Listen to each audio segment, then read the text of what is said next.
There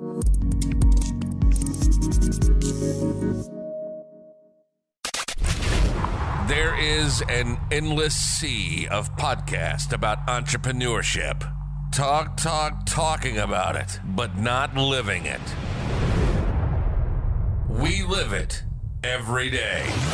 This is Inside the Wolf's Den, an entrepreneurial journey with Shawn and Joni Wolfswinkle, talking about real estate investing, but also encompassing general subjects in regards to owning small to medium-sized businesses. And of course, all the struggles that business owners must overcome to be successful. This is Inside the Wolf's Den, and this is Shawn and Joni Wolfswinkle. Welcome back to Inside the Wolf's Den with your host, Shawn and Joni Wolfswinkle. How are you, Shawn? I'm wonderful. This is, I like standing up, so this is going to be fun. My old man decided he would like to stand up for this podcast. I think your back's hurting. You're getting older, so. Yeah, so if anybody else standing desks out there, I would love some feedback on standing desks, because I think that's where I'm headed with this. So. Awesome. Well, happy to be back again. So we are on episode 75. Can you believe it? Wow. We're climbing up there. So we're actually going to be doing a property management series. So today we're actually going to be talking about selecting the right rental property and prepping it for rent. So it's going to be a 3-part series, so this is going to be the first one. Second one is we're going to be talking about how to properly screen your residence. And then the third episode, which I think a lot of our listeners are going to want to be tuning into this, is avoiding pitfalls and costly mistakes while managing property.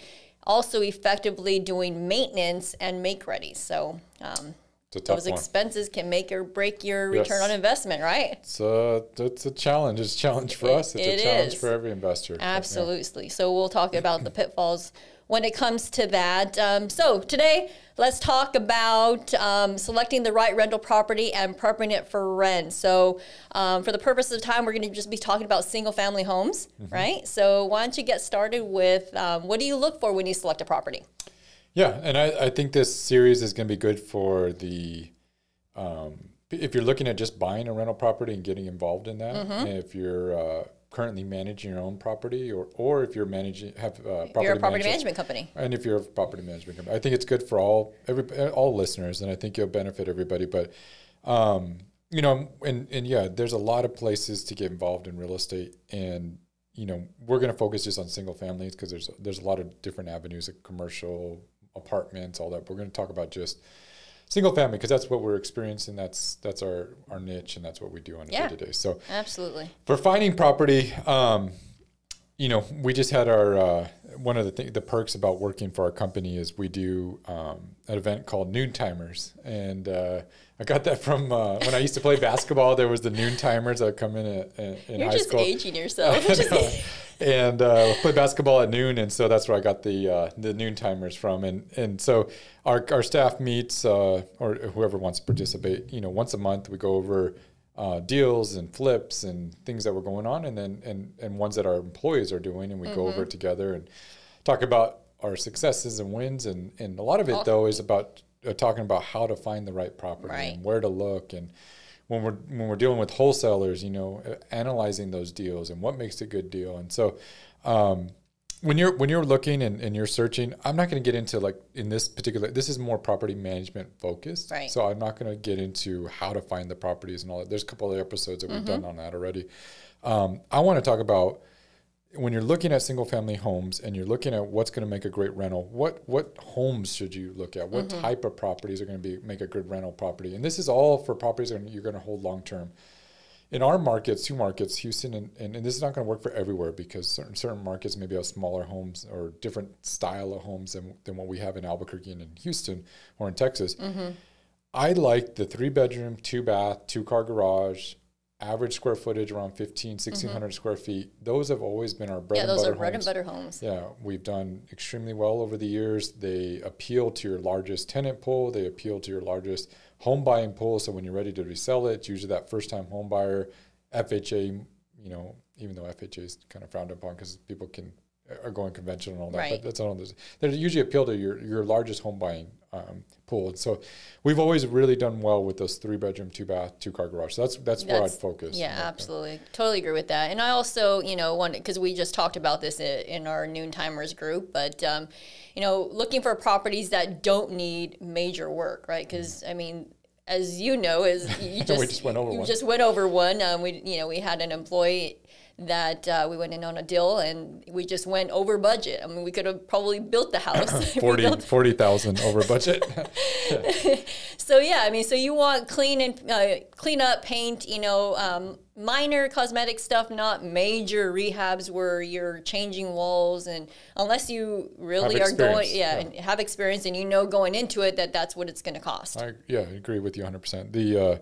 Especially if you're just starting out. I mean, focus on something that's simple. These are going to be long-term holds. Even if you make a mistake, long-term, you hold it long enough, you can get out of it. But you're looking for properties that have equity, that 3-bedroom, 2-bath, 2-car garage, 1,600 square foot. I prefer homes that are built, at least, I would say 20 years and newer.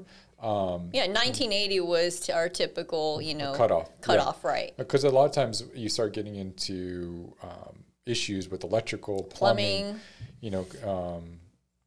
asbestos, lead-based paint, all those. So, and I know you can make money at all those types. I'm talking more for the investors that's just getting started, or you want just not a major issue home. Right. If you have experience, you've been doing this for a while, you can get into those major rehabs. But it could put a bad taste in your mouth real quick if you get into a property having to do all this work and then you lose money on it that you weren't expecting, right?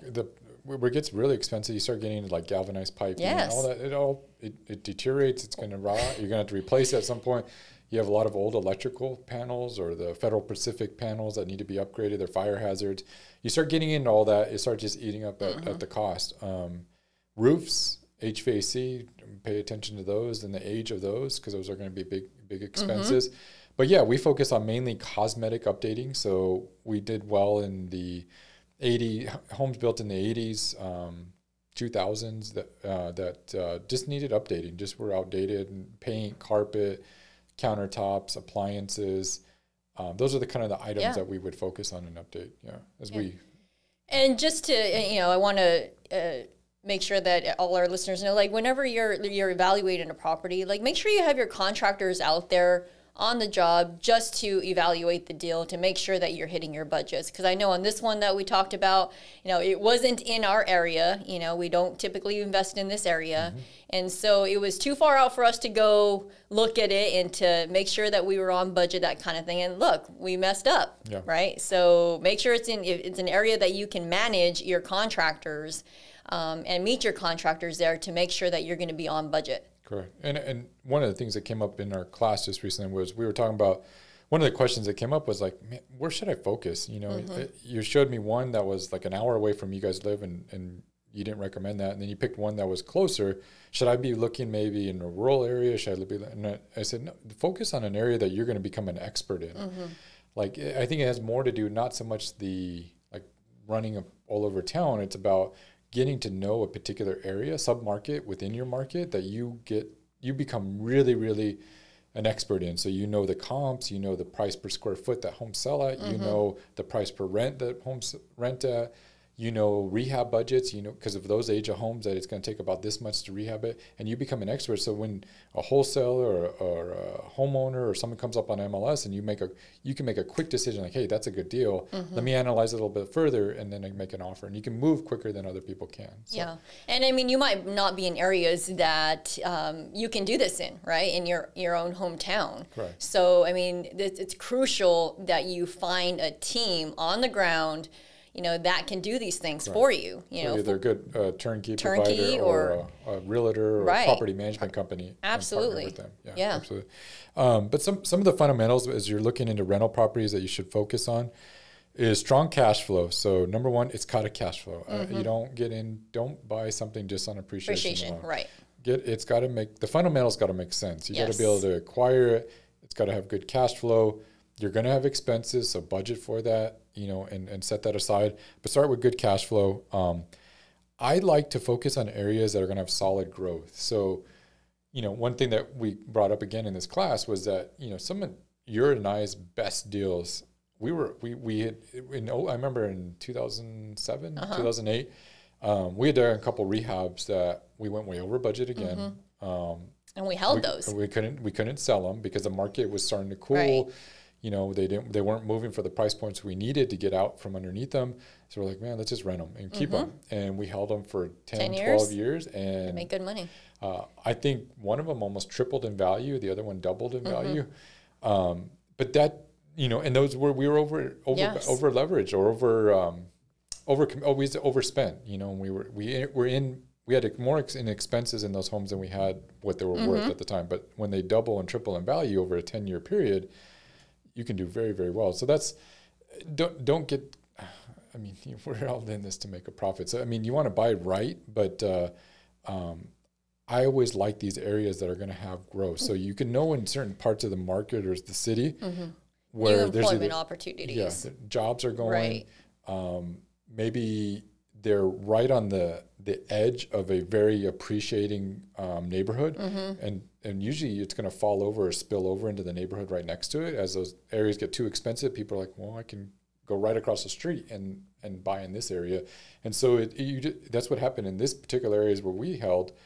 You know, they were right out of the side of the heights. They were, and the heights were just blowing up in Houston. And then, you know, and that it just kept growing that direction. And all of a sudden ours became not quite the heights, but it just as much. It appreciated extremely fast. So. Yeah. And avoiding, you know, high crime areas as well is something you want to look at. If you're not sure, you know, which areas, again, that's why you have a team as well. And, you know, do your research out there. Correct. And the high crime is, the reason why Joni said that, number one, you don't have a theft and issues, but also families aren't going to move to that area if it's a really high crime.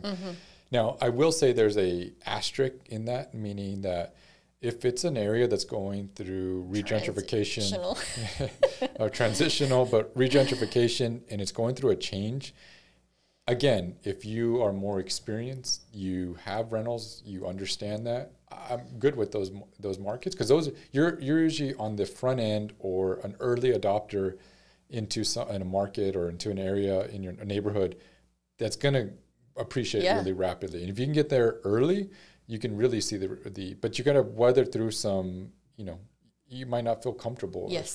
And that's actually one of the first questions I ask when I have a client calling in to, you know, for property management services, like, where's this property located? Right? Because if I can't send my people out there to collect rent or meet with the tenant, I'm probably not going to manage. So it's going to be very difficult for you to get somebody to manage that property if it's not in a good area. Yeah. So schools are important as well. I don't think they're as far as rental properties, they're the end all. I think it definitely does help. Yes. And it definitely, people are attracted to certain neighborhoods or zip codes or cities. Based on the school district. Because on the school district. But it's not, especially that on the home buying side, especially, but on tenants somewhat. But for the most part, when you're looking to rent, you know, people are renting because it's close to their job or they grew up in the area. And those are the main reasons. And a lot of it's job close to where they work. But you want to be in areas that have good schools. It's something to look for, lower crimes, and then job growth. That's where we always tend to focus. For sure. Another thing that I've learned over the years, especially managing, you know, so many homes that we have, really large homes, in my opinion, I know you can get more in rent and all that. I don't care for them. Yeah. I think, and every one we've had, like, we have a tenant move out of them, right? And they get the paint estimate and they're like flipping out because like, you know, it's $6,000-$7,000 just to repaint. Another thing too, now that you brought that up, is avoid houses with pools for rental purposes, right? Because there's so much there's liability on that. And then when it comes to pool maintenance, I don't know how many times we've been stuck. Anytime we manage a pool, tenants don't take care of it. The pool turns green. And the owner's upset because the pool's, you know, a mess, right? And it just costs them more money. It's a money pit. Large acreage or large land, because again, it's one of those things that tenant's not going to probably keep up, you know, the entire acre, and then you're going to have some part of it die or not be maintained, and that, you know, also is for rental purposes, unless it's a like smoking deal, or I don't know, maybe you want to move there someday or something like that. I just don't feel like you should buy, you know, large lots, large homes with pools. Am I missing anything else? I would also say awkward yes. homes, and then and I'll get to that one in a minute. But also small homes. So if you're the smallest home in the subdivision, I don't really care for those either, because I think. So if you're on either spectrum of the neighborhood, you're the bigger home in the subdivision. That's also difficult. Yeah, and because I always get these investors that will show me properties, or they bought this and they're like, but look at the price per square foot. I'm like, yeah, but you're the largest home in the neighborhood. You'll never get what the other homes are getting for, because you're like 1,000 square feet bigger than everybody else. You're not going to get that same square footage as 1,000 square foot home smaller. And then same thing with the smaller ones. You know, it's hard to make it work. And so I don't like either spectrum. I like kind of being in the middle, and I like, because I'm going to appeal to the most amount of people for that area. So, but awkward homes is another one. So like garage conversions, I don't know, a lot we run into those. Weird baths, weird if it's weird, like meaning like it's just layout is really funky. Tenants don't like funky homes either. Or we were just talking about, you know, I think they brought a property that was 4-bedroom, 1 bath. Yeah. And so I would, unless you can convert either one of those bedrooms into a large closet and an extra bathroom, or you can convert a closet and make it into a bathroom, so you can make it a 4-2 or a 3-2. Not many people with just one bathroom. It doesn't work. No. And, you know, with the pandemic and everybody's staying a lot more time at home, you want to make these homes enjoyable. And I think the biggest takeaway from this section over this part of this series is put yourself in the resident's shoes. And I know I've done it, and I'm speaking to myself here. It's so easy as an investor to say it's just a rental. You know, it's just, who cares? It's just a rental. Yeah. And it's like, well, you know, like, yeah, the paint doesn't have to be perfect, or it can be sloppy because it's just a rental. Right. But you know what? Guess what's going to happen? It's their home. You're going to get somebody that's going to, the only person that's going to accept that home is somebody that's probably not going to care for your home as well. Yeah, and then they trash it, they mess it up, and then you're like, well, I can't believe they screwed up my home. Well, it's just a rental. Like, they don't care either. You know, if they see that you don't care about the house, why are they going to care about it? They're not going to care about it. So, and I'm not saying that. And I think there's a balance there too, because I see it on the other spectrum where, you know, they want to put really nice chandeliers up and, you know, over improve the property. And it's like, man, like. Why? And then they're like, well, I could get $3,000 more in rent because I got this $3,000 chandelier. No, you can't. And it's not going to appeal. And that's another. I got this immaculate yard. Well, guess what? It's probably not going to be like that in a year. Well, hopefully. But it, you know, and realistically, you know, you're not going to get more rent. It might rent quicker, but it's not. Doesn't mean that it's necessarily going to get more in rent for a lot of these items. So, like stuff like that, you look at comps. I mean, comps are going to be your biggest. You know, you look at what things are renting for price per square foot. Right.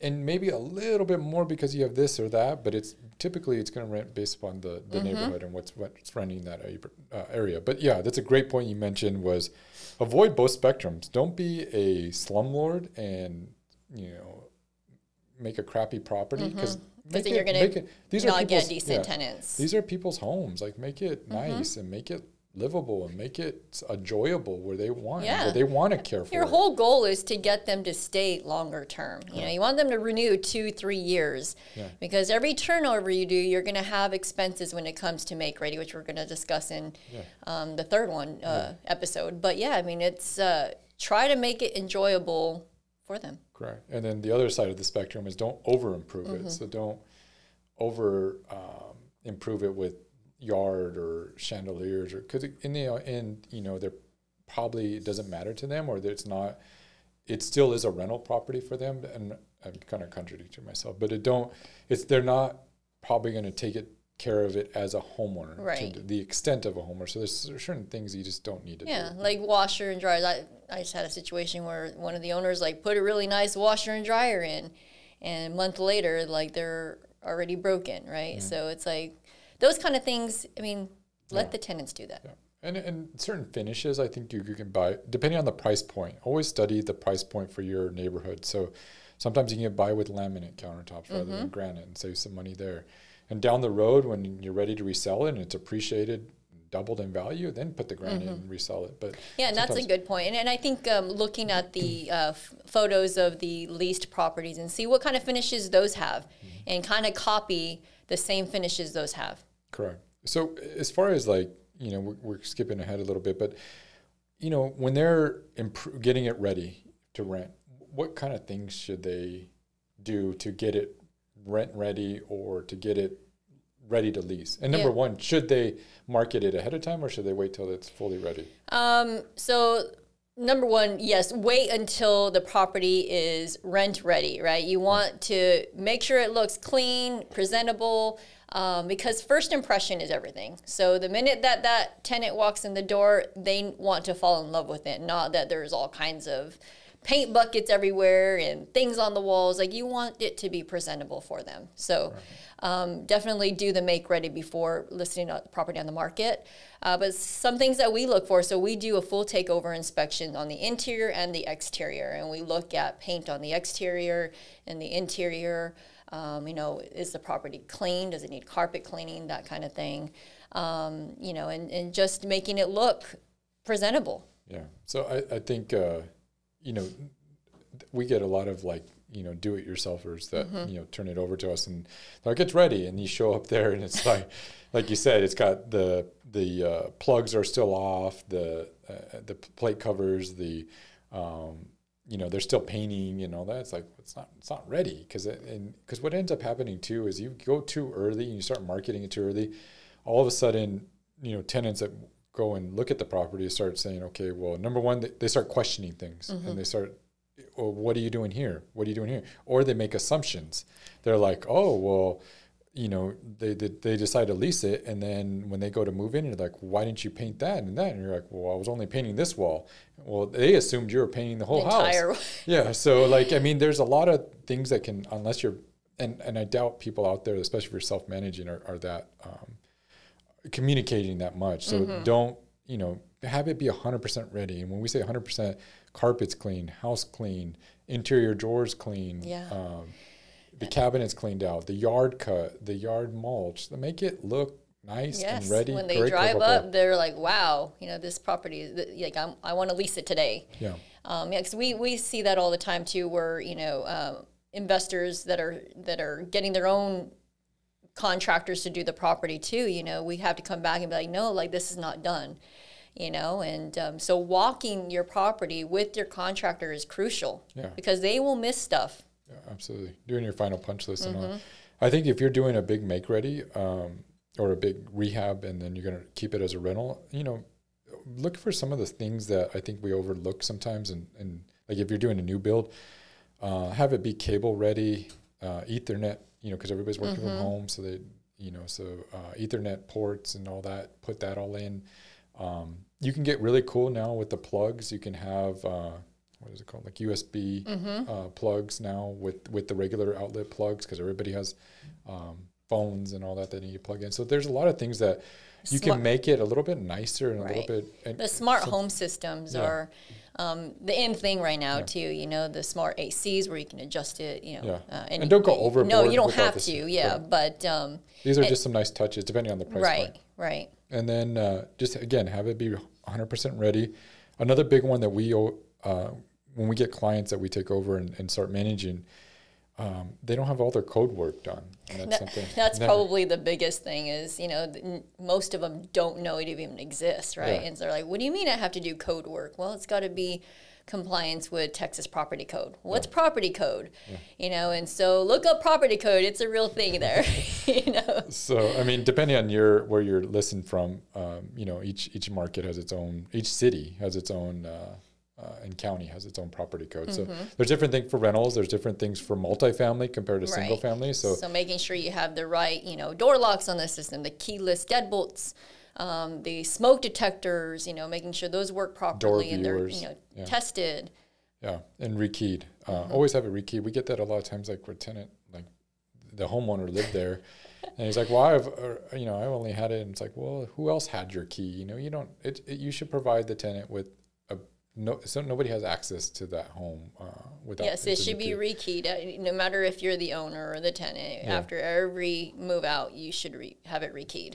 Something else that I think a lot of times we get homeowners that avoid this is like clean air filters. And that's something that we look at, right? I mean, I don't know how many, I mean, I would be disgusted if I walked into a property and had a dirty air filter, right? And so that's just, again, first impression. Correct. Set your tenant up for success. And I think the biggest thing with that is, I don't know how, we'll get into that as we talk about this in the third episode, but our property management company, in our leases, we hold the tenants that when they move out, they have to provide professional home cleaning, professional carpet cleaning, and provide the receipts, or else we automatically do it in our make ready.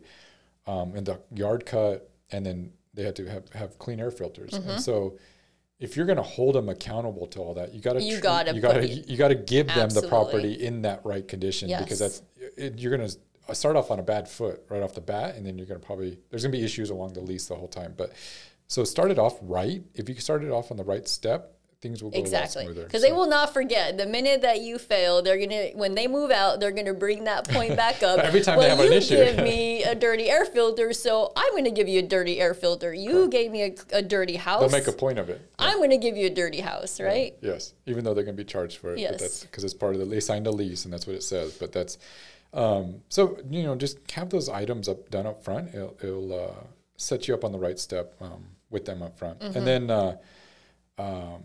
again, put yourself in their shoes. So just look at it if you were renting the home, and you, again, don't overdo it, but put yourself in their, it's not just a rental. Right. Put themselves like, hey, this is their home. This is where they're going to live. This is where they raise their family. The more you can put yourself in those and looking through that lens, I think the longer term tenant you'll get. Absolutely.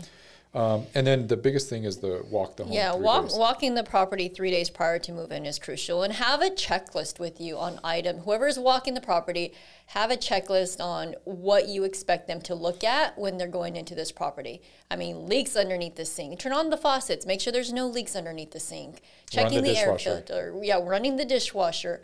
Turning on the lights to make sure that all the light bulbs are changed. I mean, those are just pet peeves that most tenants would be like, man, why didn't they change the light bulb, right? It was just a single light bulb. How much would that cost? But they want me to change the light bulbs. Right. So it just, again, it makes check a big all difference. those items. Yeah.